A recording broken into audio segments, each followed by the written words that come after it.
Hello, beautiful world of YouTube. How are you doing?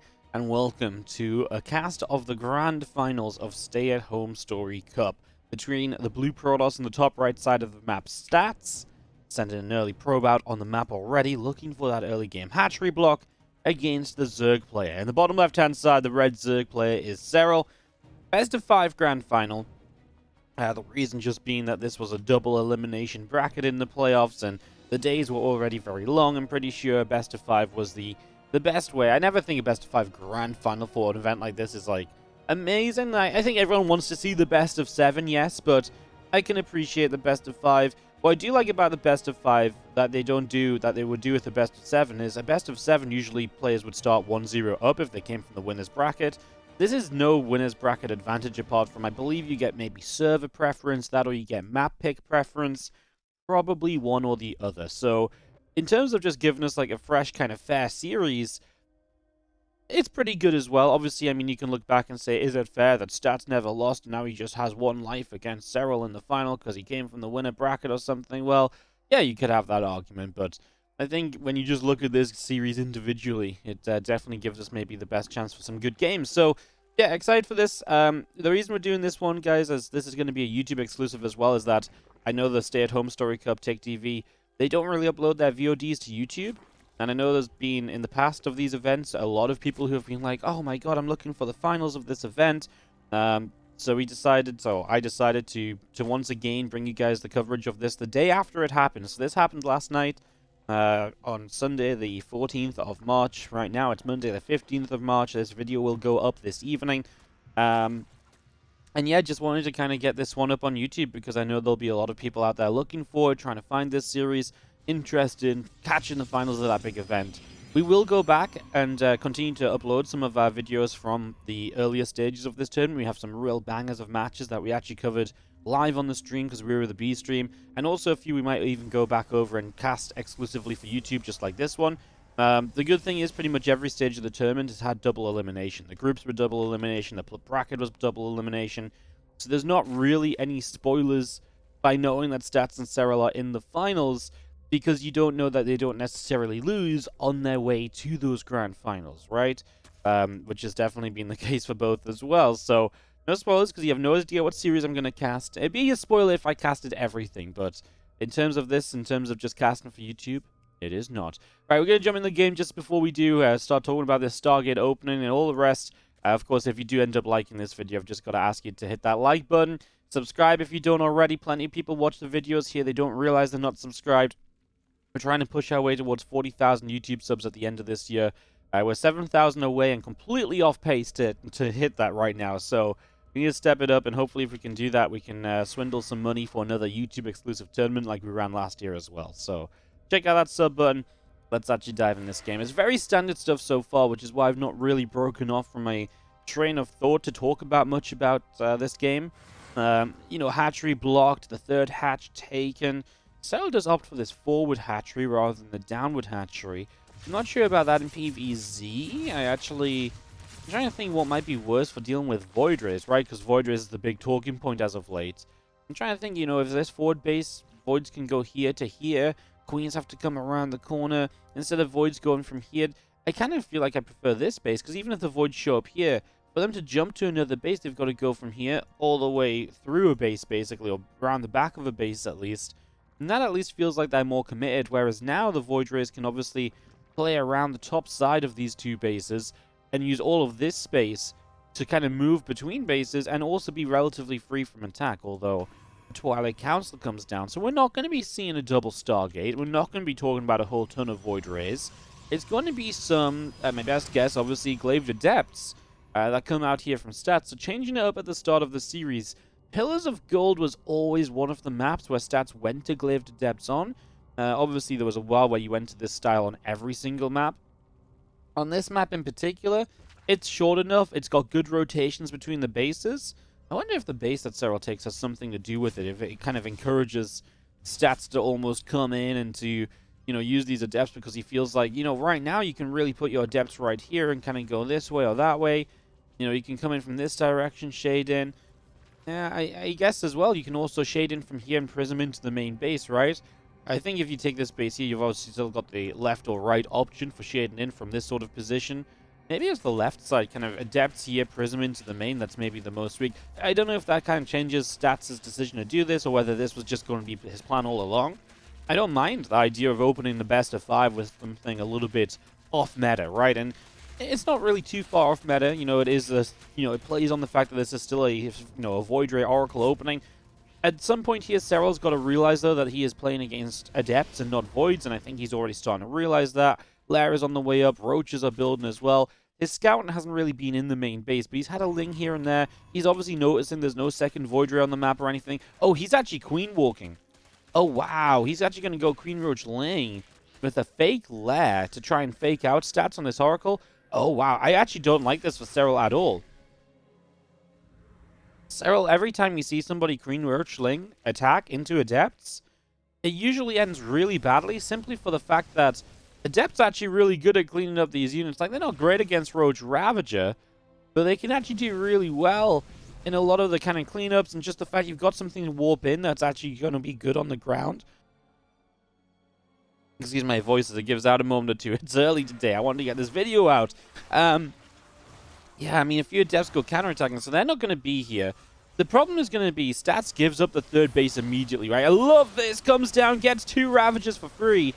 He gives up the third base, and this is going to force Serral to eventually go up the ramp into the natural. But of course, he doesn't want to do that before he kills the third base. So he's going to take what Stats gives to him, which is this third, and then he's going to have to break an almost impossible to break ramp. Look how confident Stats is. Adept going across the map, and it's only simply because he knows these units aren't going to be able to break this ramp. He's got force fields for days, he's got batteries for days, and he's ready to just deal damage, because any damage he deals while he gives up his own third is only going to help him out that little bit.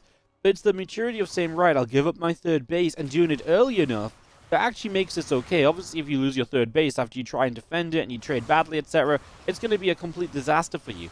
But giving it up ahead of time, setting your defenses entirely around the natural, I mean, yeah, you're going to be later on a third base, but it allows you to do all of this as Adepts are going to shade on top of that drone line, which is moving. I gotta say, Serral is in some serious trouble right now. Well, Stasis Ward should be killed, but it wasn't. He changed targets to Adepts.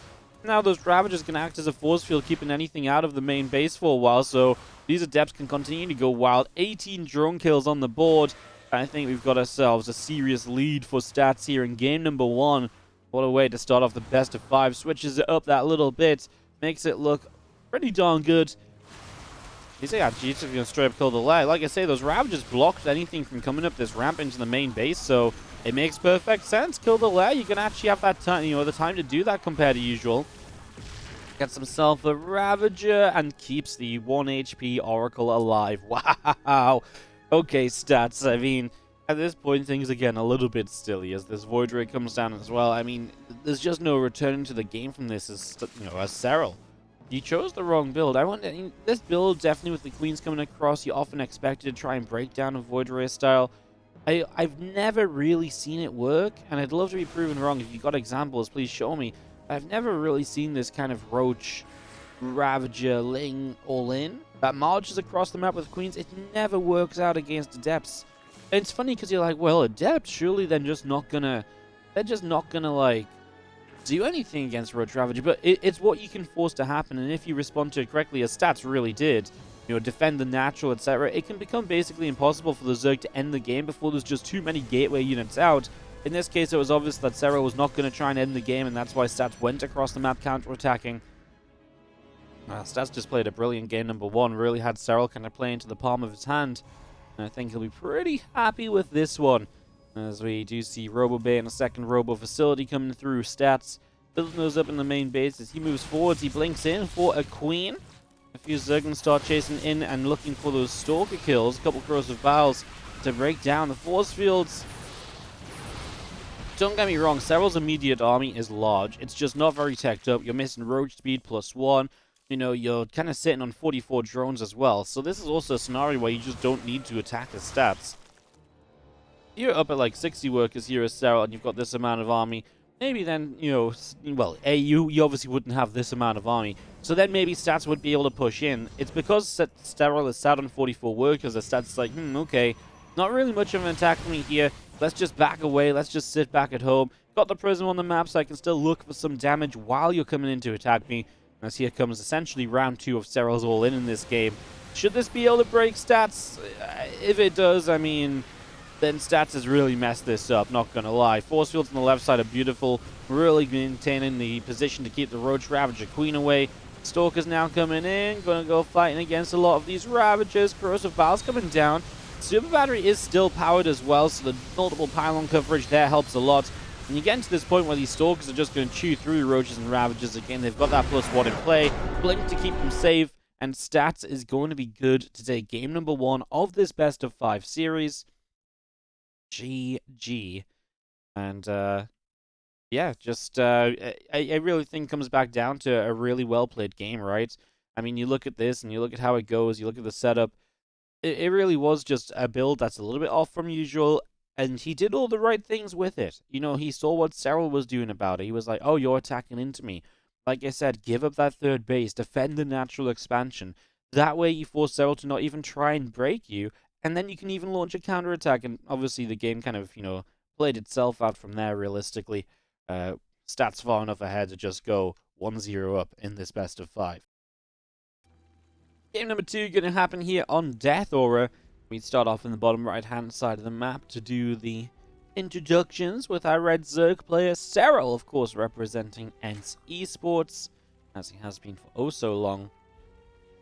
In the upper left, our Blue Protoss player is Stats, who is still on the Afrika Freaks, is currently lined up to play the World Team League season with them. Obviously, we're still kind of question marking when exactly is Stats going to go to the military. It would be good to kind of know that, but for now, he did say he was probably going to play in Season 1 of GSL, so probably it has at least 2 or 3 more months in him before we kind of lose him. I believe he even said he might be able to play Season 2. It depends on the schedule and the date, so we're kind of looking to lose Stats in the latter half of the year.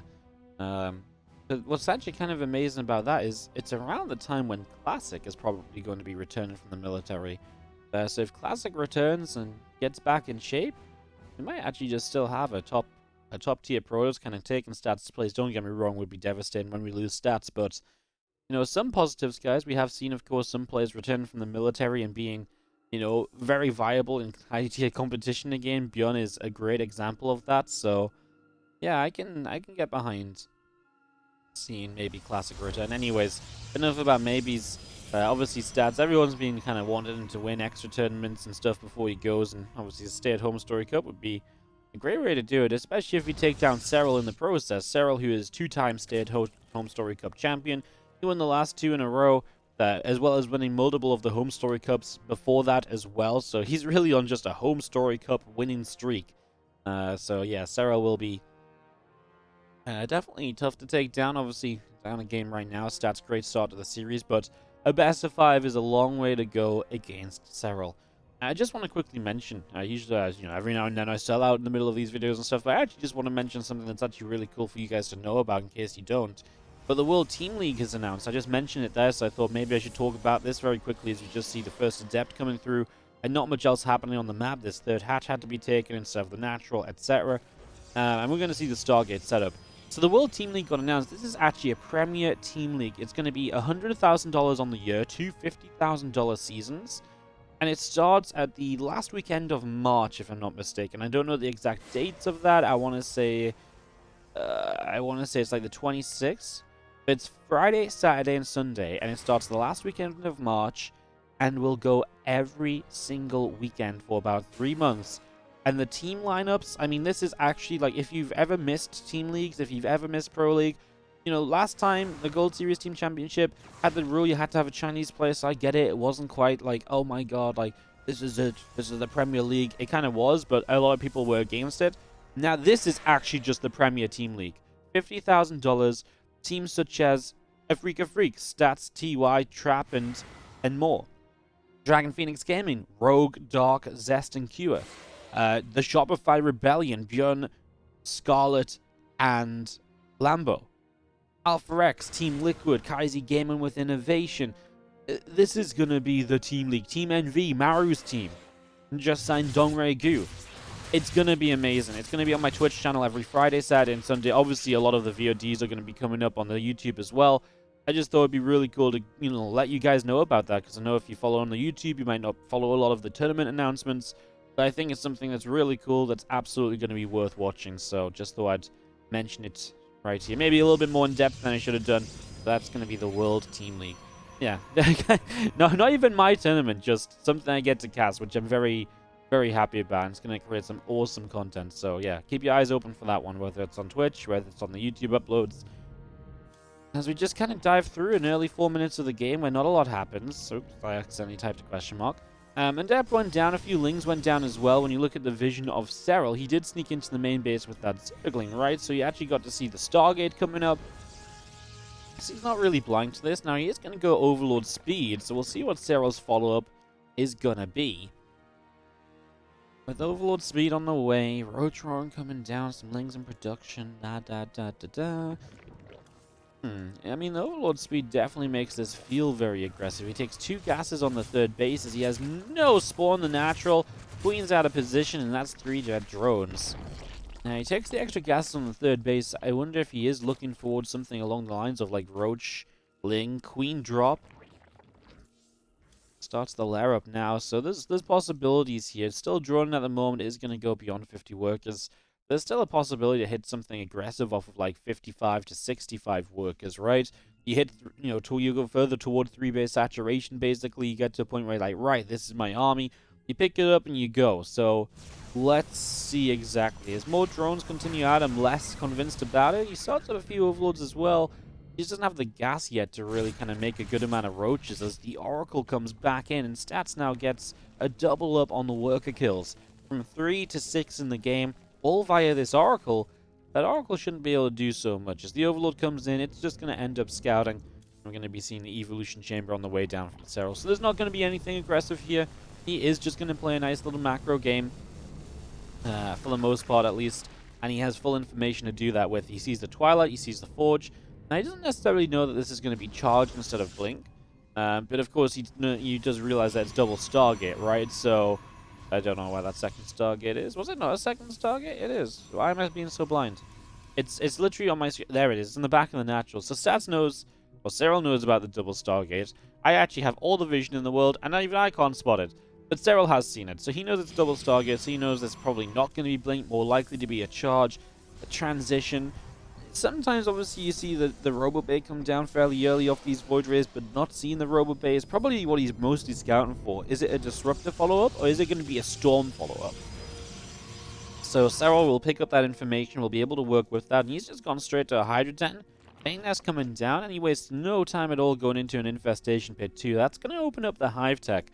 And whether he wants to use that for the Lurkers, or whether he wants to use that for just straight-up Viper usage, I imagine in this scenario, Lurkers might be an initial go-to. It's kind of a weird one, because obviously the more Lurkers you build, the less Hydras you have, the less anti-air you have, aka the less ways you have to hold off that Void Ray count, what is eventually going to be a transition into a Fleet Beacon, a third Stargate, and carrier production. But of course, I mean, Infestation Pit can give you a lot of things. The Hive can give you a lot of tools, and you don't have to go like purely into Lurkers. Let's see what comes down. We'll see if there is a Lurker Den. I think just the Hive and Vipers right now would be great. What you do need when this kind of game goes on a bit is right now, obviously, Aspire isn't great, because what do you build that's good against Void Rays? Well, you don't really want to build Corruptors. There's only 4 Void Rays as well, by the way. Talk about that in a sec, but to finish off the thoughts on Aspire, you don't really want to build Corruptors or anything, and you probably want Corruptors later once the carriers are coming out, but you don't want to go there too soon. Right now, we see nothing of the Infestation Pit, so no use of that at all. It's Serral in a bit of a supply block, but Stats, scary on, but just clearing a bit of creep. I mentioned the 4 Void Rays. That basically just allows Stats to transition very quickly into that Storm. If you're putting less money into Void Rays, you're going to get everything else much more quickly, right? So this is obviously not being as committed from Stats in terms of the Void Ray count, but it still gives them a good baseline. In a way, it's a little bit greedy, because you're kind of skipping out on those Void Rays, which are meant to give you harassment, potential defense, map control. You're skipping out on more of those to just tech up more quickly, but Serral has not done anything here to really kind of punish that. If this was an attack where Serral hits off like 60 workers and does something real aggressive and tries to end the game, then maybe Stats doesn't cut Void Ray production, but if he does cut Void Ray production against something like that, he could absolutely fall into a lot of trouble, I think. There's the +1 air weapon, so we absolutely know where we're going as stats here. He's absolutely looking for the later stages of this game. +1 air weapons is not for the 4 Void Rays. Yes, it will help them, but it's absolutely looking toward the carrier production in the near future, which, again, we really are just a fleet beacon away from moving into as Serral. He's going to drop down the double Spire here in the main base, so he is just going to go to Hive. He is going to go double Spire. There's our fleet beacon, 3rd Stargate.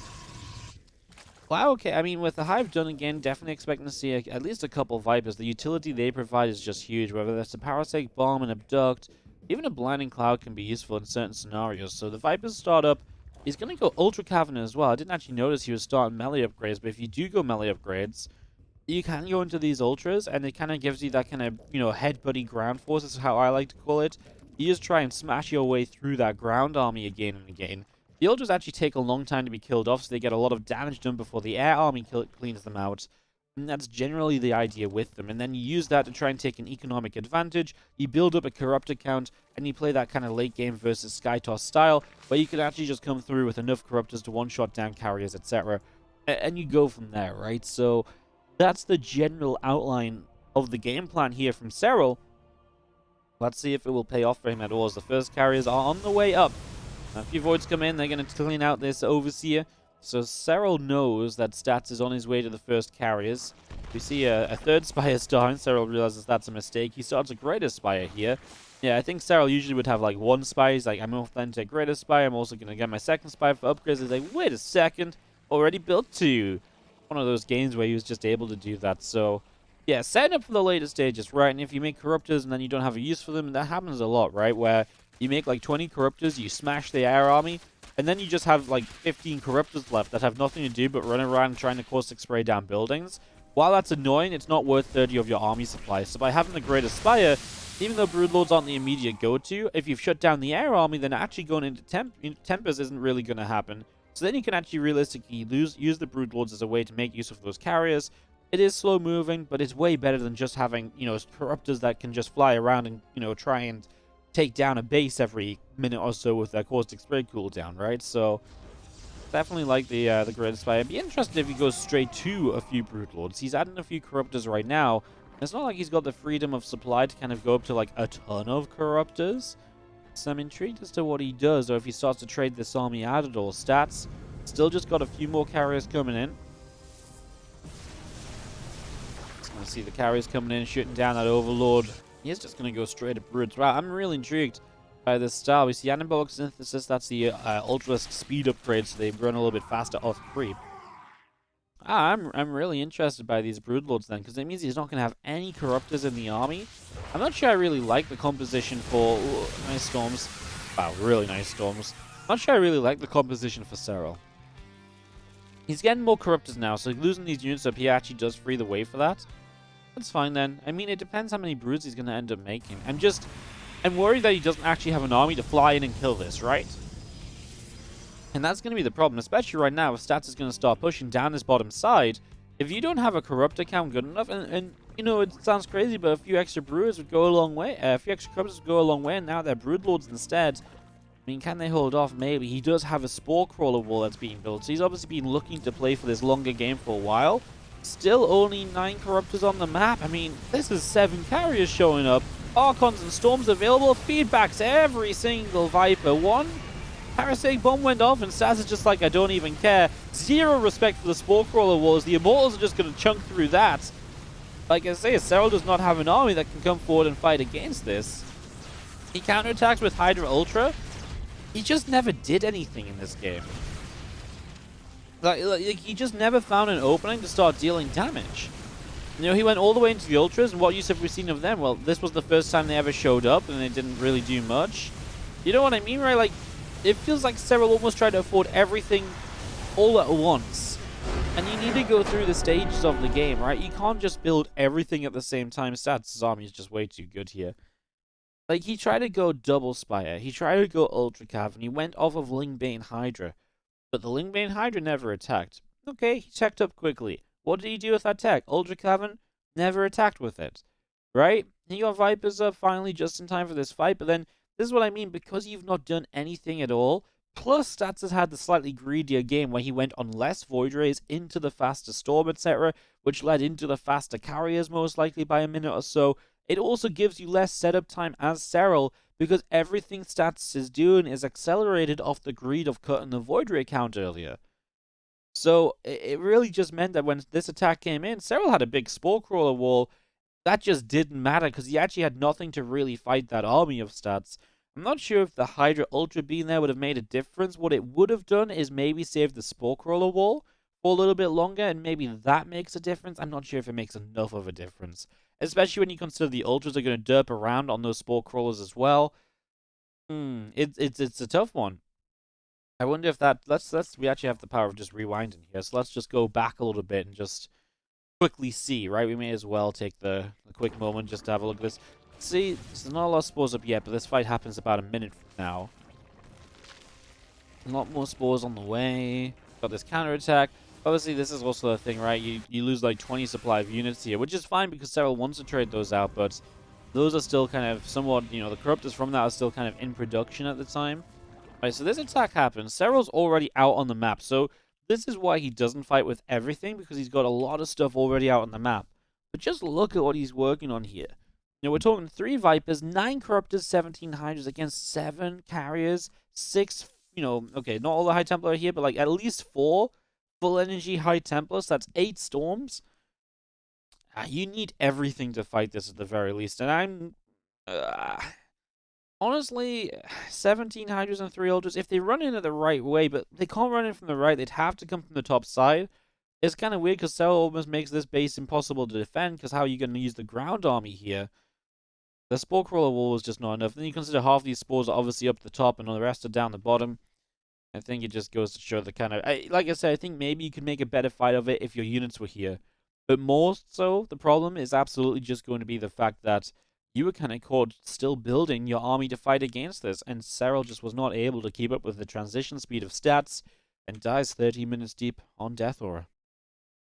Okay, third map of this series, and a 2-0 lead right now from Stats. Again, best of 5, so it is kind of again scary.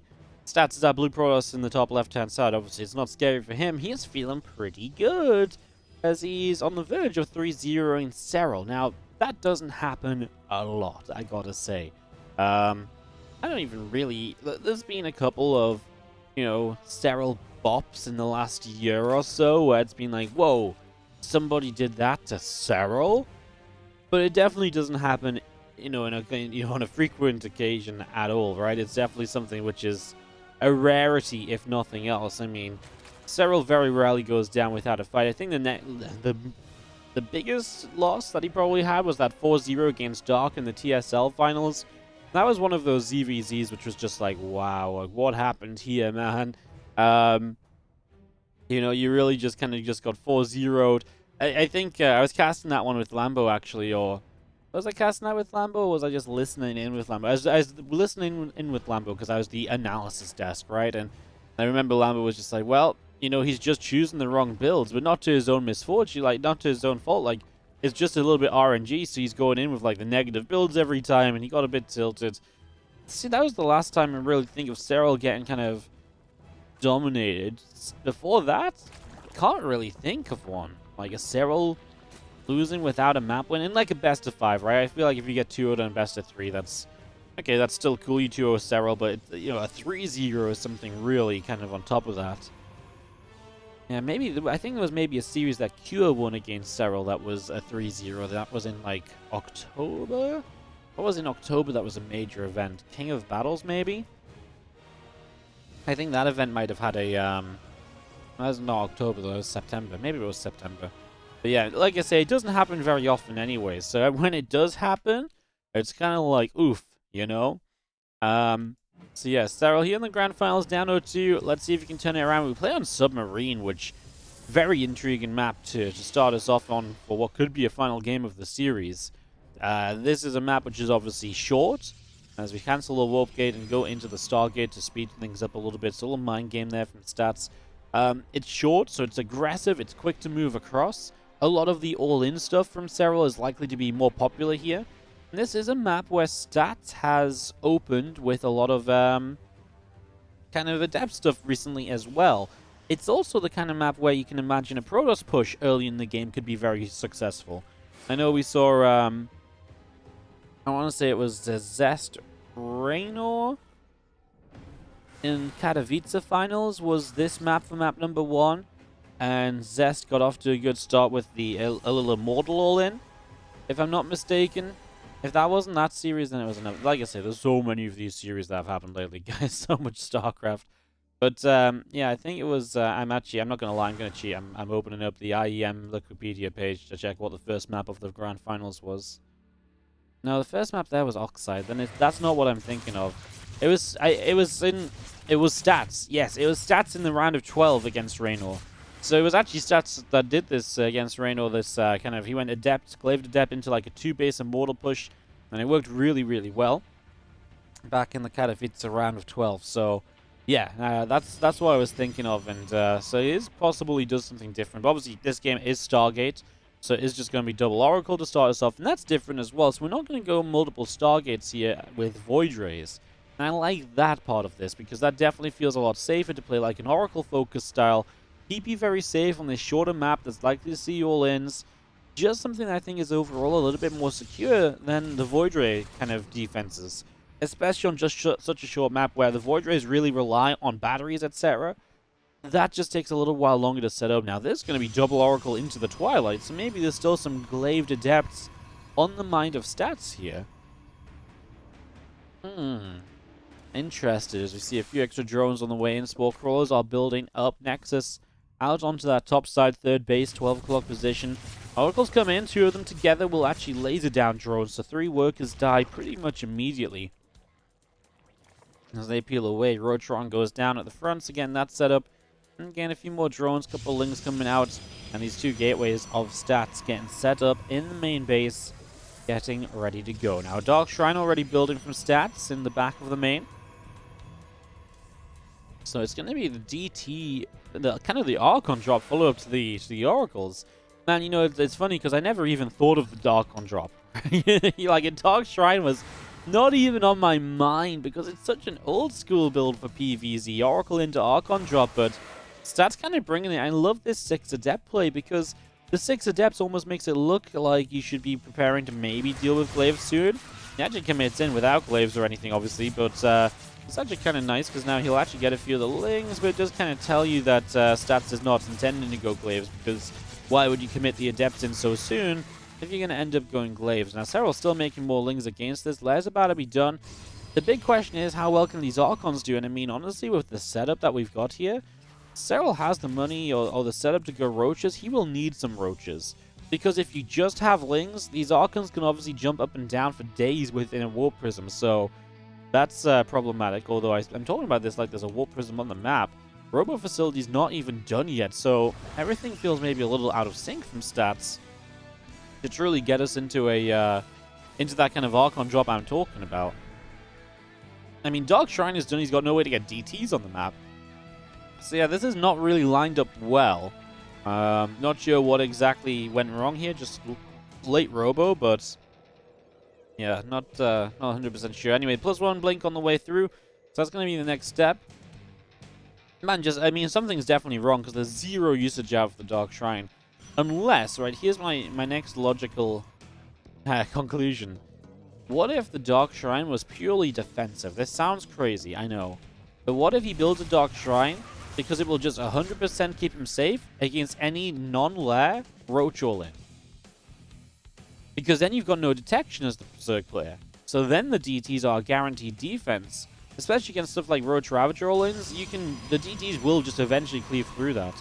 I think that makes the most sense in my eyes based on the fact that he just hasn't otherwise even tried to use the Dark Shrine.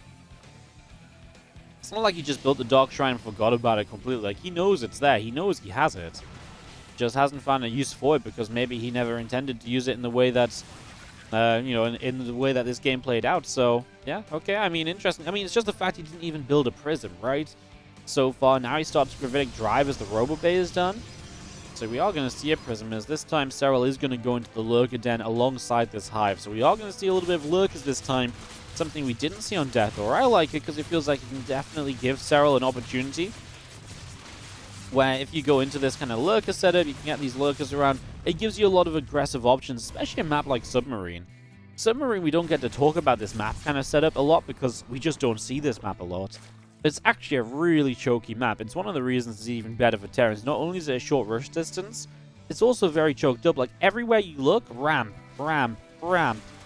Choked up area with line of sight blockers.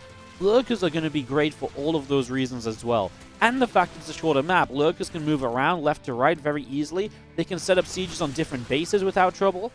So I love seeing the lurkers here on Submarine. I think it makes a lot of sense. And even if the Protoss gets more aggressive, right, then the lurkers defensively are obviously fantastic too. And it's more likely we see aggressive Protoss just because of the size of the map as well. So I do like the lurkers as the choice from Serral. Now we do have stats. He's going to go Disruptors pretty quickly here. And they're actually pretty good against lurkers. As Serral doesn't know which way to go to get out with these lings. Disruptors are great against lurkers. They can obviously fire from a distance. A couple disruptor shots connecting will take down a lurker as well. So it's a very plausible way to kind of push those lurker positions back and to break through. We've got Storm coming up behind us, so we can then start to shower the rest of this army in Storms, weaken it up, and let the ground army kind of prevail. So that's where we stand. Love what Serral's doing with these lings, counterattacking in. Beautiful play to get a straight-up kill on this base. No cancel. Focus blink up, cleaning out a few more lings. A little prism play into the main, and it's very low HP. I mean, that should just get abducted into a Hydralisk. Do you need the abduct? You do not. So the Hydra's going to get the kill on it. 4 drones go down. A couple of Hydras went low as well. Wouldn't say it was a bad prism. It's just the fact that it goes down. It's kind of a shame. It's not really the cost. It's more so the fact that you have to really basically go into this kind of War Prism production again, right? You have to take Robo build time away from Disruptors to build a Prism instead. That's fine if he's done with building Disruptors. He's on 4. Hasn't started another one despite having double Robos, so you could have started one more alongside this Prism. So maybe there's something to be said about that. As Serral is going to make his first push up to the top side here. Going to get in position on top of these gateways. And starting to put these lurkers into uses. Roaches and Hydras coming through. Disruptor shot fires. Multiple Disruptor shots coming through. Lurker goes down. Hydra and another Roach falling. Okay, I mean, Disruptors so far just being the defense that Stats needs as Serral is pushed back and waiting for Adaptive Talons. Obviously, once Adaptive Talons is done, you get faster repositioning, faster burrows, and so on. That's actually a pretty big part of being able to dodge out of Disruptors, repositioning, you know, during a fight or so. So once that's finished up, maybe we see Serral taking a more aggressive stance once again, as Stats is going to attempt to defend. He wants to go into the Fleet Beacon, the extra Stargates. He wants to go to carriers. So as far as Stats is concerned, this game is on a timer where if he can get to those carriers, he's going to be very happy. But Serral is going to put so much pressure on before Stats can get to carriers. That's going to be, you know, what this game basically hangs on, as we do see Stats. I think these force fields just stopping anything from getting further forward. That single lurker there is actually kind of stuck. He doesn't kill it. He should go for it now. Go, Stats, go. Kill it. No! Okay, he gets a couple shots off. Nothing meaningful. He actually is going to find these lurkers on the center that were just morphing in. So that's a couple Hydra kills for free. And obviously denying the lurker count from rising a little bit. Stats already running Zealots to the top side. Serral has nothing nearby to deal with this, but there's no charge on these Zealots. Didn't realize. And I don't think Stats realizes either, because that's something you shouldn't have. But at the same time, Stats is going to catch the army of Serral on the bottom left. Oh my goodness, just movement everywhere. And Stats feels like he's coming out ahead in all these trades. He's everywhere on the map. Slow Zealots or not, they are getting the job done. They pulled Serral out to the right side with the lurkers. He caught the little Roach Ravager attack on the bottom left side. And that allows him some really good trades and cleanups. And anytime you're trading like this, I think right now as a Protoss player, it's just giving you time where you're building into carriers and the Zerg is having to rebuild the same old army just to survive the ground forces or to try and push into you and to stop those carriers coming up. So loving it for Stats right now. And Serral didn't lose this top right base, but oh my god, now the DT show up. That Dark Shrine that got built early in the game that we never actually saw come to fruition is finally going to deliver a snipe on the top right hatchery, resetting the Serral base count to 4. So 4 bases against 4 bases, not where you want to be as the Zerg. And Serral taking a little while to actually start this back up. Not sure why this drone is trying to set here. He's like, I thought I was being the hatchery. Nuh-uh, drone. You got fired from the job before you even got started. Couple drones going down as we've got Prism play in the main base. Still slow Zealot. Stats. No charge Zealot harass. He's finally realized it now as he goes in and starts the charge upgrade, but still he is going to find himself the +1 carapace denial. So a little bit of an upgrade denial there. I'm going to make Serral's units that little bit squishier than maybe they should have been here throughout the game. As Serral goes double spire, we've obviously seen that earlier today. We'll see if he wants to go greater spire again immediately, or if he's maybe got a bit of a different plan as to how this should go.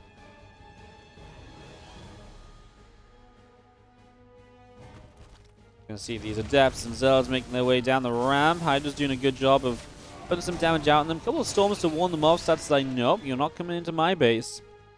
Serral just gonna try double expand 2 directions at once. Obviously, those are both the positions that Stats denied earlier, and he's already down here with the prison, man. Stats is just on top of everything at the moment. Like, he's just really good at being in the right places. At the right, I mean, that base just gets cancelled for free. And that's so good just to make sure Serral doesn't get another possible base up. And if you leave it much longer, it has more HP. And it just becomes more difficult to deny as this lurker seems forgotten about over here, gets taken down. And Stats is on that carrier count. I don't know, these transitions from Stats are so smooth, they're so comfortable. He's in a position right now, really, where... well, he's kind of just where he wants to be. I don't know what else there is to say about it. Serral is again going to go Broods, Corruptors, and his Spore Crawler Wall. Okay, I want to see if he can make it work. Obviously, it's a different composition on the ground. He doesn't go Ultras this time. I feel like Serral's transition this time is better, simply for the fact that A, Stats isn't hitting as soon with this. B, Serral is obviously kind of not going for everything. Like I say, last time he went for the Ultras. This time, he's actually just going into Corruptors and Greater Spire off of the, the main mid-game army that he's been using to, I know, have done a lot of damage, but he has moved Stats around, right? He's kept Stats busy. He's kept, kept Stats going this way and that way.